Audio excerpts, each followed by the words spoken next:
February 11th, 2021. Please join us in saluting the colors.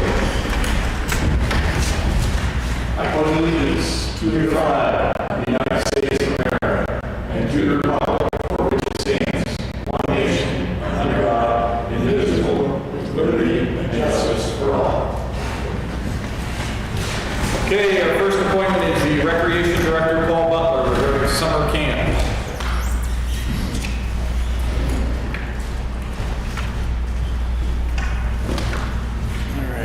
You don't have to put it on. Okay. I think Susan gave you a copy of the thing I drew up with the questions. Says Selectmen. So the second sheet over. Says Selectmen. Yeah, I see top it. left corner. Got it. So the main things kind of revolve around, to me anyways, field trips and counselors, the number of counselors, the number of kids to have. So I think you guys know from the other night, or yes, 2 days ago, we took the buses out, so the buses is now coming out of the general fund, so it's not part of the revolving fund, which helps because that was a constant that we'd have to pay whether we had 10 kids or 50 kids. So I just don't know how many, and then so how many kids, how many counselors, and what do we do about field trips? Some of those things I don't think we're going to be able to answer until we get closer. But I need to hire counselors now. I can't wait to hire them in May or June. I've tried that before and it doesn't work. You don't get people that are any good at that point that are looking for jobs. So How many do you hire people? I normally hire 12, and with me there's 13. So Okay. If for some reason we don't have a summer program, what happens then? We have these kids and we still pay them for the contract? No? no, it's not a contract. It's a they're hired. What's the phrase? Employees. Employees that will. Yeah, we didn't. Well, that's what happened last year. I had people all set to go, and then we had some people signed up, so we just gave their money back through the registration. I think you should proceed as if we're going to have a summer camp. The what? I think you should go forward and hire them. Okay, should I hire 12? Is that? Yes. I mean, that's what we talked about the other day, is what if he hires all these counselors and we don't have it?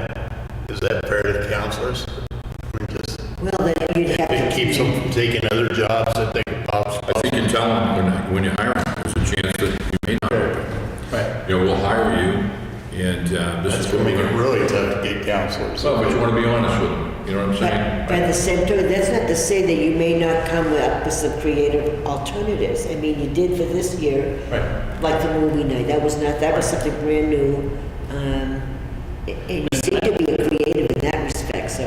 I think we can, with what we've learned, I think we can have some counselors and some kids, unless it gets a lot worse than it is now.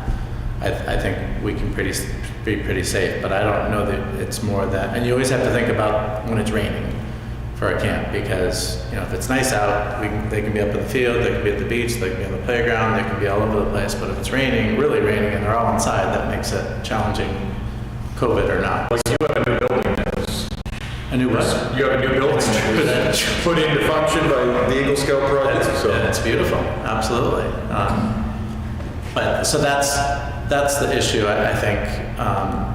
So I think it'll be limiting the number of kids to a certain extent. Like I normally cut it off at 80. We average between 65 and 66 a week. The 2 summers ago, and that's been about our average. So, but that's a lot of kids with the COVID, with potential rain, with all those things. And then I think you need, you need a better ratio than 12 to 65. I think with the COVID stuff in terms of just keeping track of the cleaning and the mask wearing and all those issues, especially at the beginning. So I think potentially we may not make any money, we may lose some money, depending on how many kids we get and what kind of shape the state is in terms of the COVID and stuff. So, but I think it's a valuable service. I think it's something that would be really important to do to give people a relief from having their kids home all the time. You can give the kids relief from their parents in some cases. I mean, True. If we Right. keep up with, at the rate they're going, you're talking 5 months, we should be in pretty good good shape by then. I would think so. We should have had maybe half the town vaccinated by then. And I don't, people might not send their kids to camp. They may decide, I mean, there's so many variables to worry about that I don't know that people are going to feel comfortable sending them to camp with 50 other kids or 40 other kids or 60 other kids, whatever it might be. So we may be all set and think we can handle 50, but we may get 30. I don't know. Any way to send out an early flyer? I mean, I usually start, I'm a little behind this year, but I usually start registration February 1st. So it'll be close to that. So I'll know, usually there's a good amount right away. And if we don't get any, I think we'll know March and April. Obviously, there's always people, do you have something tomorrow? Do you have something next week? But people are pretty good about signing on. As long as you have some caveats that, we're going to go forward as if it's going to be a program, but we may have some limitations down the road. Right. As long as you're up front and clear about that, Yeah. I think that's no. Yeah, I think I put that on number 7 there. Camp sessions, individual camp days may be canceled. Refunds will be given. What number would you feel safe at? If come summer camp, we're in the same situation we're in right now, where we would have to have COVID restrictions on there, assuming a 12-person staff, Right. what number of campers would you feel comfortable with? Probably not more than 50. I would probably plan for that, and then, Yeah. I don't think it's gonna be a problem. If there is no COVID restriction, I don't think you're gonna have any problem filling more spots to go to full capacity, but I think I would probably enter into it with the assumption that things are gonna be the same as they are right now. Or get in the 50, then have a wait list. What we had talked about is going to the full term, but then count them in order. So if you have to bump the last 5, you bump the last 20. If you have to hold it to 50, and you bump the last 20 and sign up. But I think what Ellie's saying is a wait list after 50, we we're just letting you know that you may not get a slot in here given Yeah. current circumstances. That's already established. That's something new. That there's a limit on. I always have more slots for Kingston residents than I do for non-Kingston residents. So there's a limit, and they go on the wait list, and that's a known. That's nothing new. So that'll be. And I just think I need to bring it back down.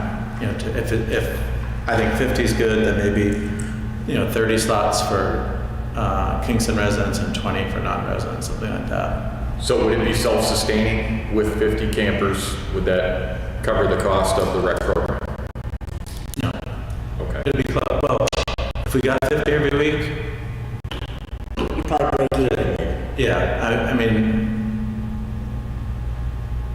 I think last year was 65. I think we were, 2019. I think with a 65 average, I think we were in the positive for about 4,000.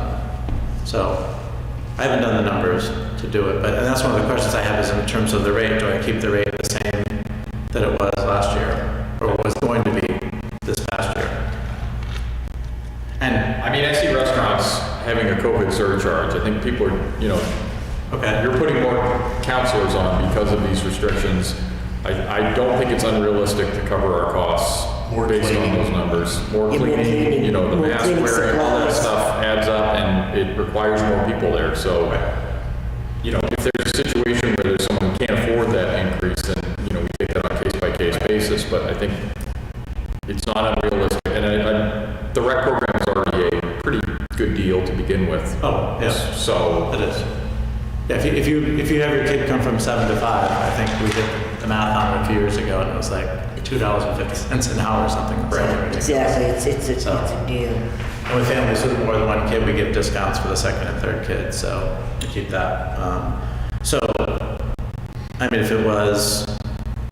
If we both bumped up both $10 a week, $20 a week, I don't know what. I think you should do the math at 50, what makes it a sustainable number, figuring like Okay. 5% or something like that, where, If $10 does it, then just stay with the 10. If you need to go a little more, fine. But Okay, I'll just do the math and figure Yeah. out we're what not looking to make money, but it'd be nice to break even. Right. And one of the things that'll be, I think, good in this case is I've had, in the past years, I've rolled in a lot of things into the tuition so that I'm not nickel and dime them. You need $5 for pizza, you need $25 for the field trip, blah, blah, blah. So I think I want to take the field trip out this year of the fee, because I think there's going to be times that I'm not going to be able to go on the field trip that I plan to go on. And doesn't mean we can't, but if we have a week where we've already paid for, 50 kids have already paid for a field trip, and if we find out that the place that we want to go is shut down, then we got to refund 50 kids $20, and that'll just be, There's a farm in town you could do a field trip to.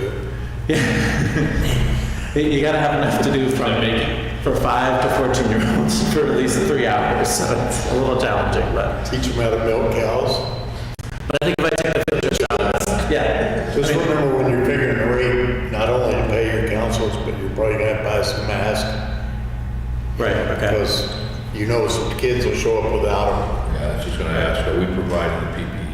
Maybe a little extra boost on cleaning material. Right, Even though that may not come out of your budget, but it's a realistic figure. right. And I think, if it turns out that none of that's necessary, if those restrictions are lifted, I don't think anyone's going to complain when you drop the rate back to what was originally anticipated. Right. So, but I think That's easily done. that covers the town's bases, so if we're breaking even, that's fine. But I think, we just need to make sure that the town, it's a self-sustaining program, and I don't think you're going to have any shortage of people. If people have had a year and a half stuck inside with their kids, they're going to be ready for them to go to your rec program. They'll be begging So- you to take them. No, I'm sure. They were begging me this summer, believe me. So I don't think we supply masks. I think we supply them if they don't have them. Right. Right? I mean, I don't think, unless people, it's a financial problem. But 'cause I also imagine a full day of camp, they're going to go through more than one mask potentially. Correct. They might come with one, and then it gets dirty, it gets wet, it, falls on the ground, gets stepped on, whatever. I had kids over winter break. I just had 4 kids, and me and another counselor, and it was like, holy moly. We have a lot more structure during the summer, but they're just, you forget how much they're moving around and what's going on, so I think we have enough to take care of them if they, don't have things, and then the cleaning supplies and all that stuff, but, okay. Do you have a policy for, you can hand out to parents at the beginning of camp? So if one child comes in that's COVID positive and spreads it to other children, or maybe he or she has exposed other children, how are you gonna handle that? We'll need to, yeah, I have that for our events that we've had something like that, and then we'll need the check-in too, like that little checklist of, I don't know, I've seen anywhere between 7 and 10 questions, and are we gonna want to take temperatures? Yes. Okay, But I think you'd probably have to close if 1 or 2 children are exposed or got it, and then how do you handle that? Or maybe your staff gets exposed, or... right. Well, Some of the logistics. right, I think, I know it's what I think I understand with Sanborn schools is if a kid has had exposures, then that classroom goes remote for so much a time. week, I think. Yeah, week, 10 days, whatever. But With the weekend, I guess. the group of kids you have are kind of like in one big classroom. It would have to be everybody, yeah. You could. You're gonna shut right. down. No, I'm just saying that that's what they do, so, because that's who they kind of hang out with, but As long as the parents are aware of that. right, good point. Yeah. But I don't think we're inventing the wheel here. I think, there have been plenty of kids' programs that have taken place. At daycares and everything like that. I think I can steal, a policy from them, and if it's been successful, let's follow that one. Right. Or more than anything, does it meet the state requirements and cover the town's liability in that situation as well? Right. And we'll be good in terms of contact tracing if we need to do that, because we have all that information on the Camp Doc, the electronic registration they do, so that'll all be available to us if we have to do that. And I can actually email everybody if that's an acceptable way to inform them. So, okay. All right, so I'm going to have the 12 counselors, we've taken that out. I'll work on the rates. This is a little off the wall question, but I was thinking of a way to try to decrease cost. They get a t-shirt. So t-shirt registration is $15. They get a t-shirt every summer for the summer. Can we ask somebody to sponsor that and put their name on the back and make a little money, or is that? I'd say yes. I kind of see it as helping to offset some of the medical, some of the, Supplies that you're gonna need. And yeah, so maybe, I don't know, 3 or 4, maybe one company wants to do the whole thing, I'll find out how much t-shirts are, and, okay. Great.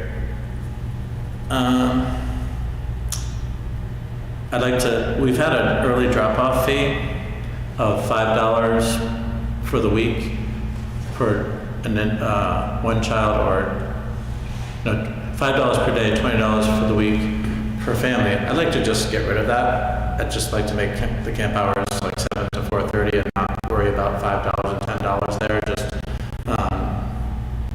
It's just something that's always kind of bothering me. I'd just like to get rid of it and just say, if you need to bring your kid at 7 because you got to get to work, bring your kid at 7. We have plenty of If staff. you do that, won't everybody want to bring their kid at 7? I don't think so. Okay. I don't think $5 is getting. Personally, I think it's a good way to make up some of the expense that you're looking for. Yeah, it's really not too many people do it. Okay. So I don't know. I just thought in these times, especially, just to say, if you need to get at 7, then just do it and not nickel and dime it. I found over the years that people have really appreciated just having one lump sum to pay instead of being, here's $10, here's $20. That seems to kind of wear them out a little bit. So. I think they don't like to nickel and dime. I mean, they feel that way. Right, even though it might be the same, it might be the same amount that you might have collected in 1 week, it just feels better. Just here's one check and I'm done, instead of all these little things. And here's another kind of thing that comes up every year is the late fee. So we have had a late fee of $1 a minute past 5 o'clock. How does that work for you? What's that? How has that worked for you? Not good. The problem is you have, an 18, 19-year-old counselor. I mean, I'm there probably half the time, and my assistant is there half the time, but they're, maybe 20, 21, trying to talk to this adult who's probably, a little harried about things and looking for, $5 or $10 but I gotta have 2 people stay, because I can't have one counselor even with 1 kid, just to cover for liabilities and stuff, and I can't pay them overtime. And they all already have 40 hours a week. So I can't pay them more.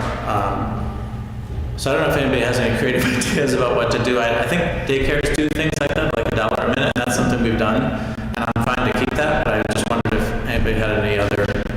I don't think you should be collecting it from on the spot. The counselor should just log that, and at the end of the week, you were late this many minutes, here's what you owe us. Right. Your kid's not coming next week unless you pay us the money you owe us. Right, okay. I think that puts your counselors in a bad position. Yeah, You're paid to be the bad guy, so. I don't mind saying it, right? I mean, yeah, no, I don't mind that at all. I like that idea of doing that, just, because a lot of times it's, the mom drops him off, the dad picks him up, and it's, collecting all that, and, and I can call them at the end of the week and say, this is your fee that you owe, and they give me a hard time. I can say, well, maybe your kid doesn't need to come to camp if you can't pick him up on time. You got the ultimate leverage. Yeah, so. Except for the last week, you're gonna have a lot of late kids, but other than that. It really isn't that big of a problem, but it is a problem for those reasons I said. Well, if you get rid of it, it'll be more of a problem. Oh no, I don't want to get rid of it. I just thought maybe there was At the another. end of the week, Somebody suggested me start with $25 if they're late and add $1. I was like, no, that's a little tough. Your frequent flyers maybe, but. Well, frequent flyers, and that's part of my thing I have in there, saying if they're consistently late, then your child may not be able to attend. So that's something that's already in there. Let's see, we did the canceling. So the field trips I pulled out of there, so that should be fine. I don't know what the numbers will be. I think on the buses now, that's every other seat they go in, so I'm not gonna be able to take as many kids on a field trip. I think I might do the same. Well, if we limit it to 50, that will help, and I'll probably be okay then. Yeah, that probably should be okay. Do you have parents that volunteer to help with the field trip, or are they willing to drive? Is that permissible or not? Who's that? Parents? Parents, yeah. They've come occasionally, yeah. And actually, I'm glad you said that, because I thought of another thing. I'm not sure I have it down here, but we've been doing, I'm not sure we should do this or not, but at times when we used to go to the high school and play on their fields, we'd have a counselor take their car, because the kids were walking, which I didn't like. they were walking up there, and if a kid got hurt or sick or something, it's a long walk back from the high school with a 5-year-old that's sick. So we were taking cars, just in case of emergency, something like that. But then I think, well, that's a problem, because you probably need 2 people in the car, you need a car seat, you need, so I'm not sure we want to get into that, but I was just thinking, Plus the liability issue. yeah, I'm gonna get to make sure they have the right insurance on their cars and all that stuff, so, okay, I think that's how I left that off there. So. And then I guess for the COVID precautions, I'll just do that. We'll do wherever we're at in June. In fact, talk to the health officer, talk to whoever, and get that from the state. Yeah, I mean, I think, local daycares here would probably be a great resource for that, because they're dealing with all the things they're gonna be dealing with, the drop-off, the staggered times, all those things, so. Camp Lincoln. Yeah, Camp Lincoln's always been fun. Yeah. And they're pretty creative too, because they've gone all through this, had some kind of programming, so I'm sure they've figured out some ways with that, so. Okay, I think. So at the bottom there, that number 7 is just the thing that goes to them on the camp doc, on the electronic registration. That's just the information. They have to, it's something new, but they have to have a $50 deposit per week to hold their kids, so we don't lose that spot. I think that's it. You guys have any questions for me? I thought potentially about, depending on where things are at, potentially doing a week before or a week after, potentially, because I have, a lot of my counselors are college students, so they may be able to start earlier or later, so I don't know how you feel about maybe adding a week at the beginning or the end. Purely your decision. Yeah. Because I don't work for the school anymore, so I don't have to worry about. You don't have the constraints on your time in that respect. Yeah, well, one year I had to be at the same job on the same day, 2 jobs on the same day. Yeah, that was interesting. So, okay, we said 12 counselors. Okay, I think that's it. Thank you. All right, thank you guys. Thanks, Paul. Have a good day.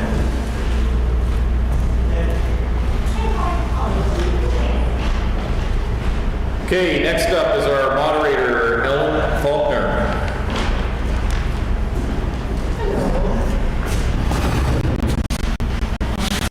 On Saturday, I participated in a webinar that the NHMA had about upcoming deliberative sessions and things of that nature, which brought up a couple of issues for our upcoming deliberative session and the facility.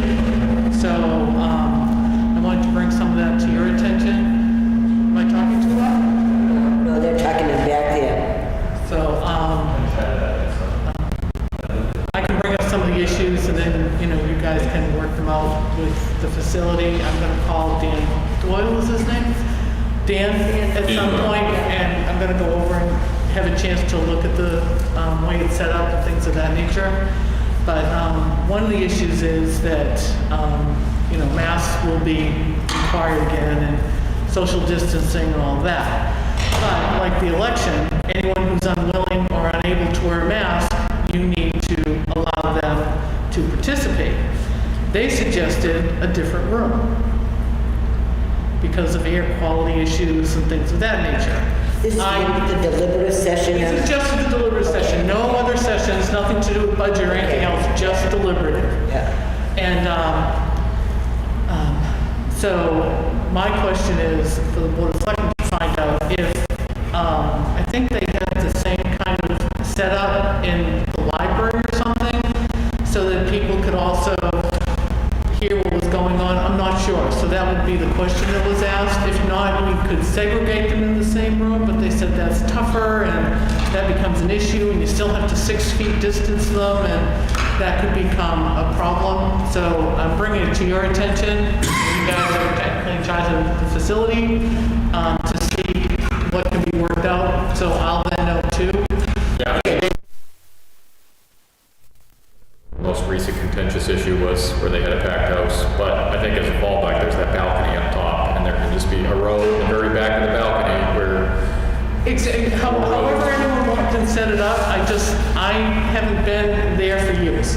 So I couldn't remember what the setup was and how it looked. So I'm just bringing to your attention the things that came up for us. So how are they going to get implemented? You want the selectmen to go in and implement, or are you going to implement it? Well, the selectmen technically are the ones who are in charge of the facility, and I didn't want to step on anyone's toes. If you guys don't care, and you just let Dan know that I'm going to talk to him about trying to work it out, but I'm on it, because there are a couple more issues that might need the Board of Selectmen to get involved, so. But I think I'm going to take care of one issue at a time so they're done, so we don't have to revisit unless my colleagues disagree with me. But a back row on the top of the second balcony for non-mask should be fine, because out of 3,000 that came to vote, only 24 had no mask. Right, I'm not anticipating it. No, but what I'm trying to say, I'd like us to make the decision now and move forward so we don't come back and forth. Well, the other thing is, don't forget that, I don't know how big the back row is, but they said that if people aren't masked, you have to make them, unless they're part of a family, sit 6 feet apart. So, I don't know how big the rows are, so I'm just saying, and I don't know how big the balcony is, so it might be 3 rows in the balcony with spaces in between. I don't know what it looks like. I think we had a whopping 34 people at the deliberative session Yeah. last year without COVID, so I think we'll have more than enough room there. I think there should be 2, because again, we don't usually, there's nothing really, I didn't find anything really controversial on the warrant so far, but hey, maybe I'm out of the loop and it could be some big thing, I don't know.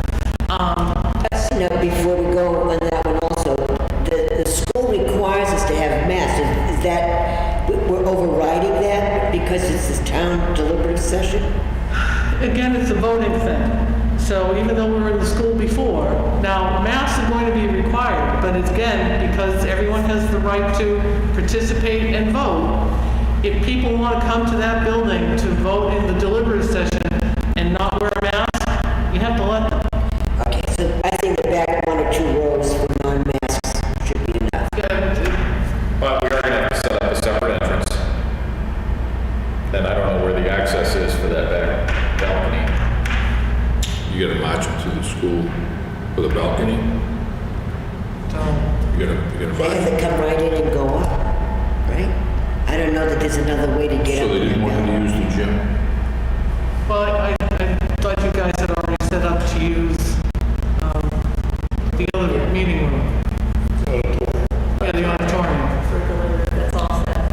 I mean, it's deliberative session. No, we're not talking about voting. I know. We're talking about the deliberative So session. But even if you used the small gym, you could bring them in. I don't care where you put the unmasked people. I'm just saying that they suggested a separate location for So it. maybe we can discuss it with the school and see what Dan. My opinion is, it's great if the balcony works, but I think it's going to be the audiovisual people who are going to have to tell us what's the best way to have 2 different groups participate in the same meeting. I don't know what their setup is.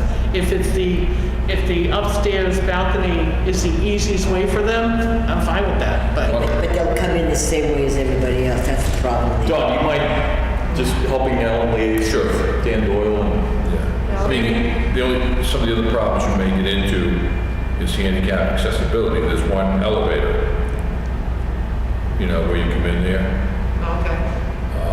but trying to get them out onto the balcony. For the budget meetings, they told us, Dan and Gordon told us they weren't going to use the balcony. They said don't use it because the sound is not good up there. I don't know if that That's would be- true. Yeah, you're right. So I think maybe we have to have a discussion with the audiovisual people, and maybe they'll be the ones who suggest the That's best. where the alternative room Yeah. is. So we're going to be speaking to them this Saturday anyway. Because, Well, because we'll be there with the budget committee. right, So we can have that discussion Saturday if that works for you. Yeah, I'm going to be there. And Susan gave me Dan's phone number too, Yeah. so. And Dan's going to be there. Oh, okay, so that's all, just whatever they think is the best option. Maybe we get it resolved Saturday. Yeah, I don't, that would be nice, and we don't have to worry about it. Make a decision, move forward. right, they'll all be there, and whatever they, if everybody agrees that whatever they suggest is the best way to have it work, then that's the best way. The other issue that I have a question about, because this kind of disturbs me a little bit, is I don't understand why town officials can participate by Zoom, but the public can only participate if they go on YouTube and type a question through the YouTube channel for somebody else to then read to get it to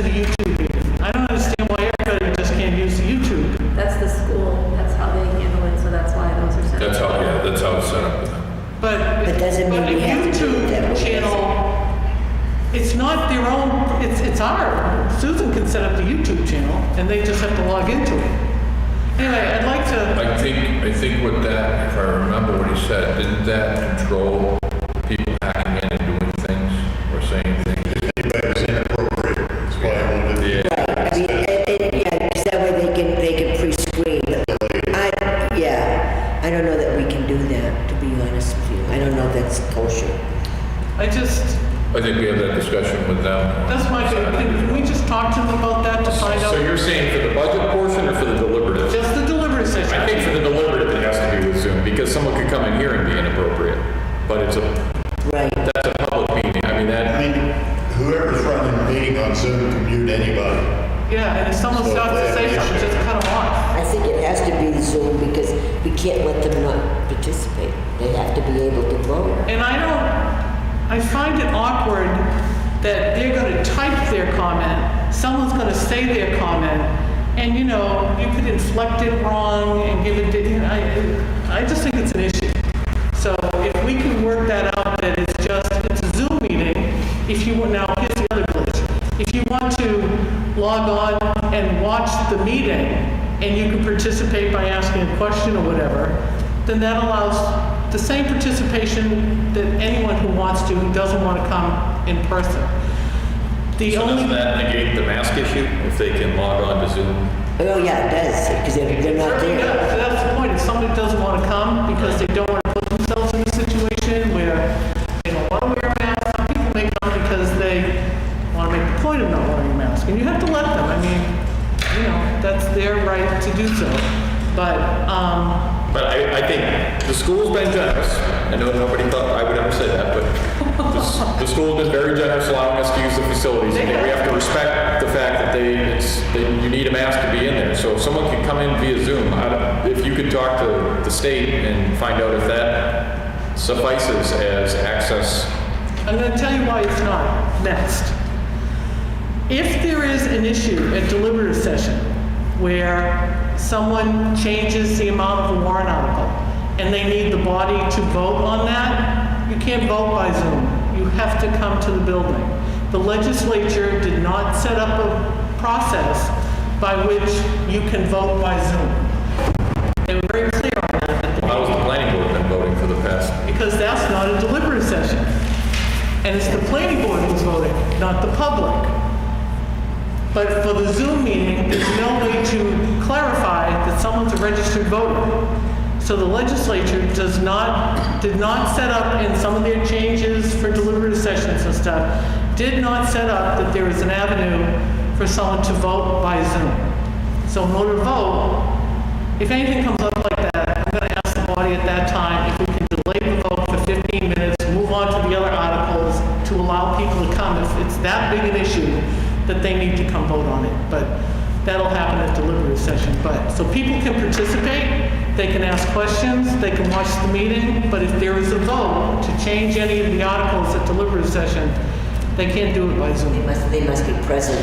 They have to be present at the time. The legislature did set up another way to do deliberative session this year. I think it's House Bill 1129. It's very cumbersome. The Board of Selectmen has a meeting, they do stuff, you wait a week, you allow the voters in town to send you all their questions and things. You then, a week later, have another hearing, you read all of them. If you think by all the comments something should be changed, you get to do it as a Board of Selectmen. You have to notify every voter in town that you're going to do it this way. It's like, why would anyone even put this into effect? It's so cumbersome. No one's going to do it.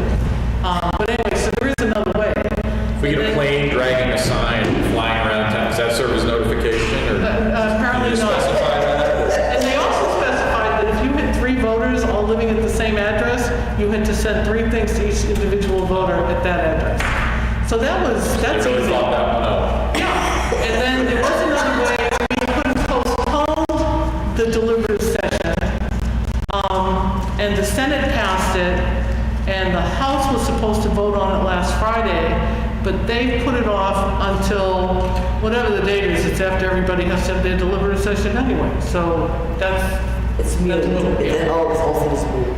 so I just need the selectmen somehow to also make sure through your meetings that people who are going to watch it by Zoom know they're not going to be allowed to vote on any changes through Zoom.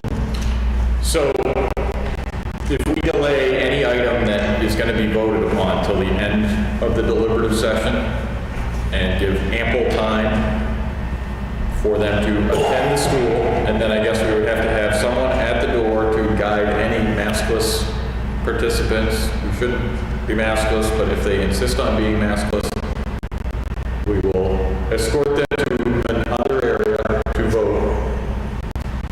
And I just need to know if it is going to be a different room, because in a different room, then we're going to need to make sure that whatever they need to view the meeting is in that room, and I have to appoint an assistant moderator to be in the room with them. And we might need an extra police officer to be in the room with them. So is that it? You know, those are big items. So why don't we do this? If you can get an email put together with all those things on there, we can share that with Dan Doyle, and then we can have a meeting after the budget meeting Sure. to walk through all this, establish a procedure for all of these things, and then nobody has any questions. And be set to go after that. Yeah, that way we'll be all set, everybody will know what's happening and know what they have to do, and we'll be all set. And that way, maybe at the meeting before the deliberative session, you could talk about this a little bit. I'll do you a little memo or something. Just Post it so, on the website, post it yeah, on so people Facebook. will know that, yes, we have a Zoom, but a lot of people will think they'll be able to fully participate. And I just want to make sure people know they won't be able to do any voting. It's not like you get a We lot should of make sure that's on our public notices. And we should make sure we give full credit to the state legislature for all their brilliant work on this very important task. It's like, what are you thinking? So, now they did say, if you feel that you should be able to allow people to vote by Zoom, they're very clear. It was like, oh, there's a simple answer to that question, no.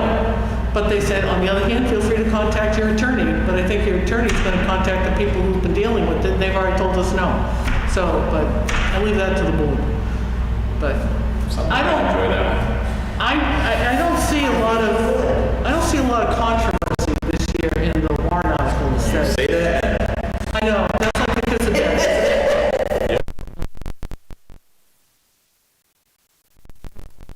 But anyway, those are the big topics. It's good that we can work this out Saturday, and that'll That'd be be great. great. Yeah, if you could have something like that for Thursday, that way Dan and anybody at the school can be aware of Yeah. what those potential conflicts are. Yeah, put on what all the issues are and we won't tell them how to address it. We'll just ask them to help us be able to address it.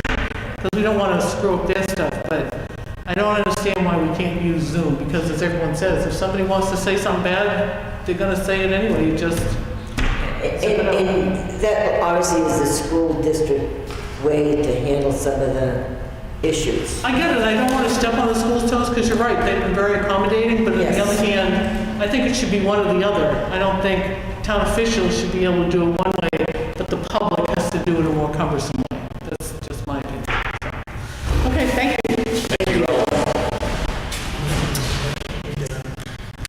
That brings us to our first public comment period. Anyone on Zoom want to offer a public comment? No?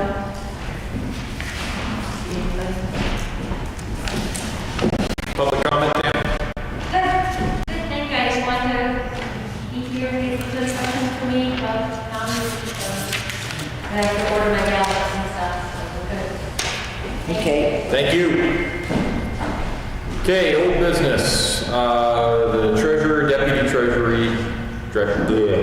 treasurer, compensation and job description.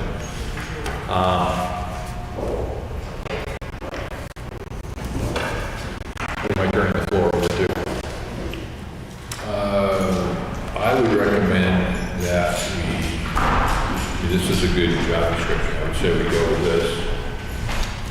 As far as compensation, speaking with the town treasurer,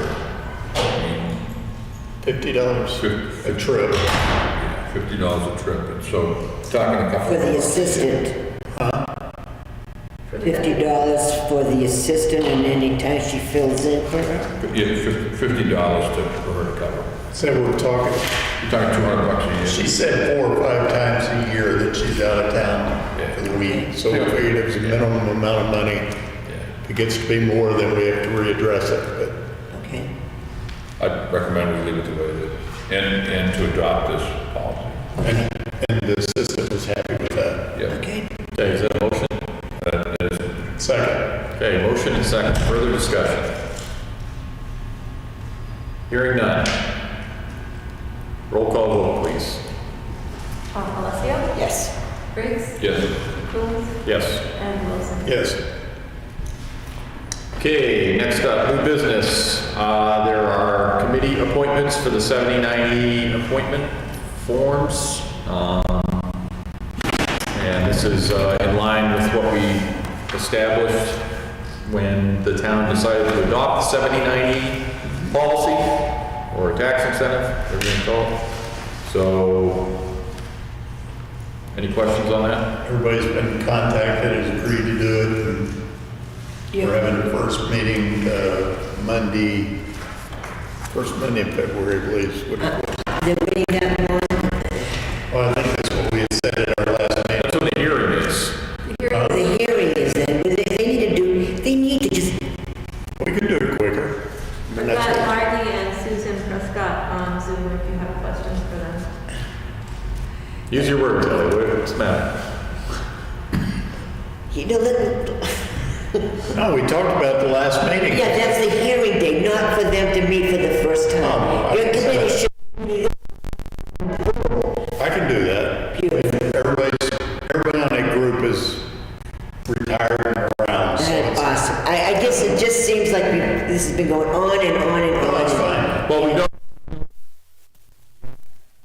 that the hearing is on the 1st of February, so yeah, we should probably have a meeting of the committee just to, Make sure that everything is all set in that, No in that problem. application. All It should, Is we didn't need them for that application, and we had already negotiated it. So that's why there was no rush. correct. So- But we have to have the hearing, and so we want to have that piece of It's, it. Okay. not an issue. I'm sorry. I need, so, never mind. okay, committee liaison reports. I've had no meetings since last meeting, our last meeting. Okay. Don? Good. Okay, the only thing I had was, I need your approval to commit with Charlotte Stevens from McLean, Middleton for reviewing the two employment contracts that we've already agreed to. Make a And- motion, we do that. I second that motion. Okay, Further discussion? Roll call vote, please. Alessio? yes, Briggs? Yes. Coombs? Yes. And St. Yes. Wilson? okay. Just to kind of round that out a little bit, we're going, the fire chief's contract will be the template. And she's suggesting that we use that going forward with some modifications. She's not making any changes to the terms because that's been agreed to by both parties on all sides. But when we get a draft, we'll distribute to all of you to take a look at it and go from there. That way, going forward, we'll have a template that can be used and modified when necessary. Okay? Does that make sense, John? Yes. Thank you. Conservation, Debbie would like to know if the board would like to look over the forest management plan. I told her I'd go to the board and see what they thought about having her come in or someone come in to look, so we could look over the forest Well, management. they go to an outside source to generate that, right? They do. I would just be interested in getting a copy of it to review. Yeah, typically they send us a copy and we review it, and that's it. Okay. Because a professional actually puts the document together, is that It correct? should be a licensed forester. Is it not? It is, yeah, it is. I wouldn't have enough expertise to critique Yeah, it. this guy's been going for a long time. Okay, The other thing that I'm looking into for conservation is the lighting and residence storage. I spoke with him today, and I'll have some information in the next couple of days. Okay. So I did a draft presentation to the inspectors at the last inspectors meeting of just kind of my findings in this whole process. And pretty constructive meeting, had some things that I was kind of combining 4 different notebooks of notes, and I was corrected on a few things, and we talked through quite a few other things. So I'm hoping by next meeting I can have at least a draft presentation to this board of what we discussed, and go from there. The planning board, can you inquire? I'm looking for the town's engineer that was hired to do the traffic safety study for the project on Route 125. I'm waiting for a copy of his report. From who? From the gentleman From their guy? from our guy that's hired. Rockingham's report?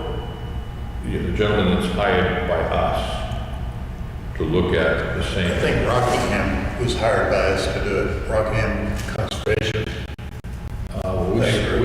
Quite some time ago, we sat with a gentleman here, I can't remember his name off the top of I gotta check into that. and that's what I'm waiting for you to be able to respond to that project. We did get Rockingham's back, and they said basically they agreed with this guy on that. With their consultant? With their consultant, but we actually had brought a guy in during one of the yeah, he was brought into the technical review committee meeting, Okay. and I haven't seen his report, and he's hired by us to look that over. Okay.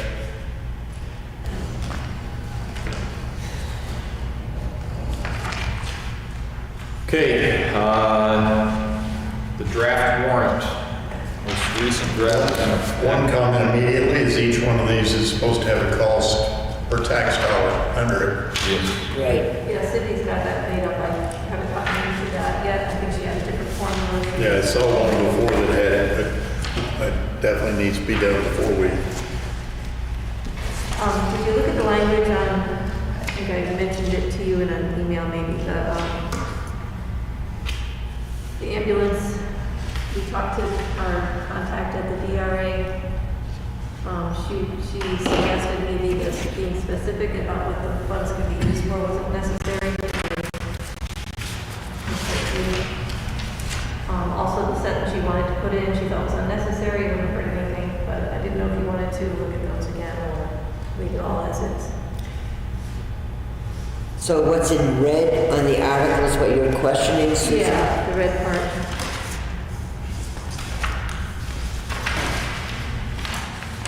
When it says for the purpose of purchase, repair, and maintenance, she said, basically it's set up for anything to do with ambulances. Correct. Which is what we want anyways. Yeah, and if you just leave that out, it's gonna be for ambulance services. I believe is what her point was, that this way, if you find something that falls slightly outside of what you delineate. Oh, when you say to make it a little more general than that is what she was saying. Right, you don't wanna find that you're trying to make sure it falls into the right category. We haven't voted on these, right? No, we haven't. Okay. Because there's one that's 4 to nothing and one's 5 to nothing. Oh, they're just still in there from last year, everything was 4-0. And then after the public notice of proposed expenditures, she was just saying it's not really necessary, it's gonna be on the manifest of the public meeting anyway. Okay, so we should take that out is what she's saying. Yeah, I mean, probably hasn't heard anything that part, but she thought it was not necessary.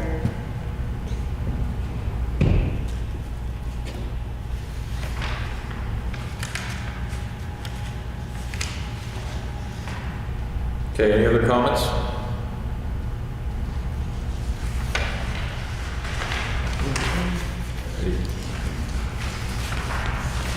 When's the deadline for petition on? Is it this Wednesday? All right, this is our second public comment section of the evening. Anyone on your end, Susan? Not seeing anybody. Anybody got a comment? Nope. Okay.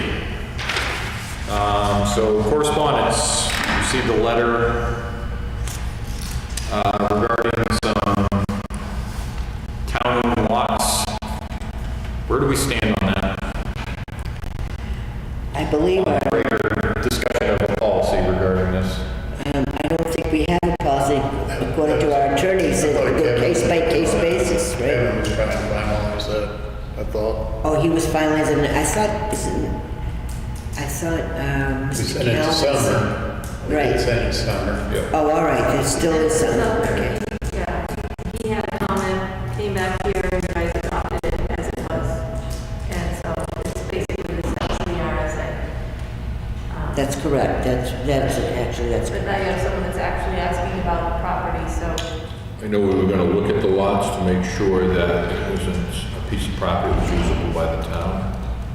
Is that correct, or we're gonna attach it to town? well, I don't have the RSA in front of me to know, we've got to go by that. Whatever that says is what we would be doing, so So you, the only thing Sumner didn't like, if I remember right, was he didn't like that we were gonna offer it to people next door first. And correct. I told him that was only in situations where it was non-conforming lots, grabbing another non-conforming lot, and that we would make sure it was in and he just didn't think doing that would bring us the best dollar for the land. But I think what we're gonna do is have the land appraised, you know, come up with some kind of reasonable dollar figure. Who's going to appraise it, the applicant that wants it or us as a town? The assessors typically tell us what a lot's worth. Okay, so we don't have to pay extra for that? I Okay, think the purpose of that was to make an undersized lot bigger. Right. And so people weren't gonna try to build something on it. And I told him several times that it was just those lots, and Great Pond was the biggest example of it.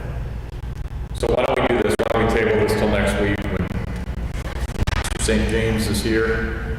And we'll look at that then. okay. So there was an administrative abatement request for someone who did not take the Discount. refund or the discount. They want a refund, and as per the town clerk,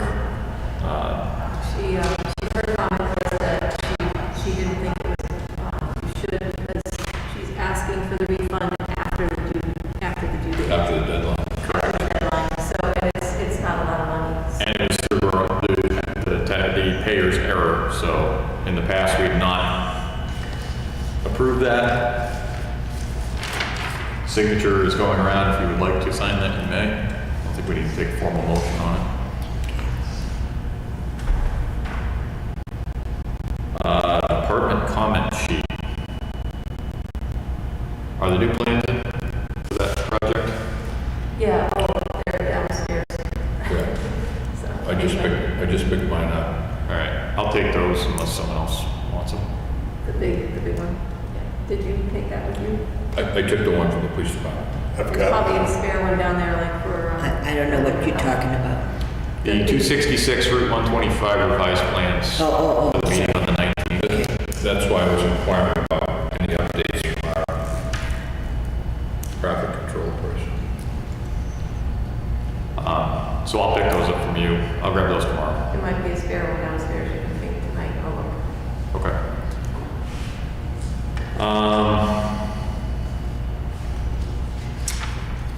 The agreement with McLean Middleton we just discussed.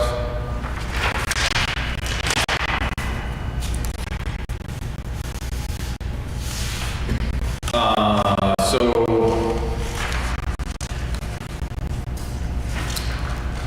regarding the property that's been left on the town property, I spoke with Sumner this morning regarding that. We got a list of information that we needed to get corralled together, and I'm going to meet with him later in the week so that we can draft formal notification and just establish our position. As everybody's aware, there are previously existing issues there, and the attempt is going to be to reconcile as many as we can in one sitting. Along that vein, in that meeting, I received a complaint regarding a home-based business occupant who is going above and beyond. They have signage out, they have numerous vehicles there. It's way beyond what a home-based business can be in the single-family residential district. So at that meeting with council, I was going to bring that issue up then to kind of establish a protocol as we have with the cease and desist on what we should be doing so that everything is legally correct as we proceed forward.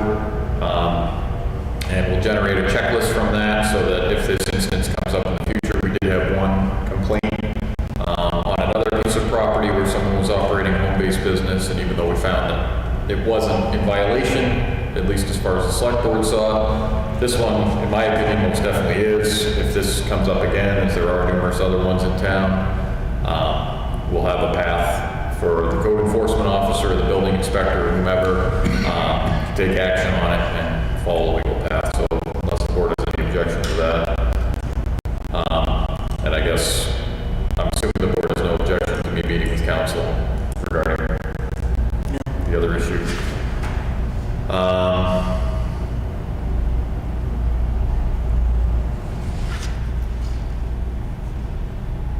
Have we received a report from Dennis regarding the bond for the Vines property? Yeah. Vines can't be released. Okay. There's your answer. An issue of a couple of dead trees that he says have changed in spring, and That's for the one up on the hill. for his commercial site. All right. Anything else on there, Susan, that I'm missing?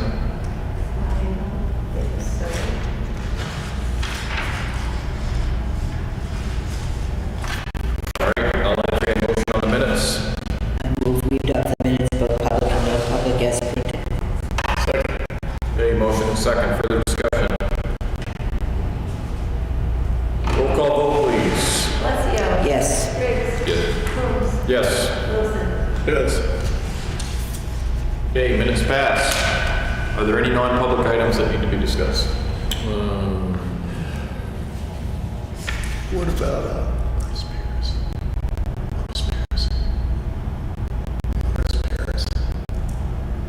You want to talk about that? You said you forgot to last meeting.